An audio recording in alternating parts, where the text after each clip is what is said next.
Hello বন্ধুরা, চলে এসেছি নতুন একটা ভিডিও নিয়ে। তো আজকে বানাতে চলেছি সিমুই আর সীতাভোগ।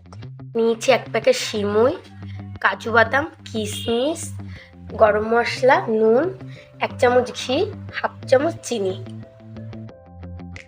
সিমুইটা সেদ্ধ করার জন্য কড়াইতে জল দিয়ে পরিমাণ মতো নুন আর সিমুইটা দিয়ে 2 থেকে 3 মিনিট ভালো করে সেদ্ধ করে নেব। দেখো সিমুইটা সেদ্ধ হয়ে গেছে, জলটা ঝরার জন্য রাখবো।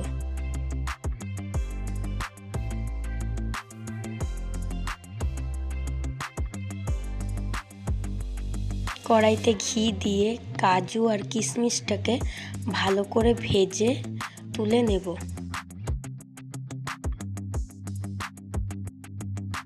এরপর ওই কড়াইটাতে সিমুই দিয়ে ভালো করে নাড়িয়ে নেব।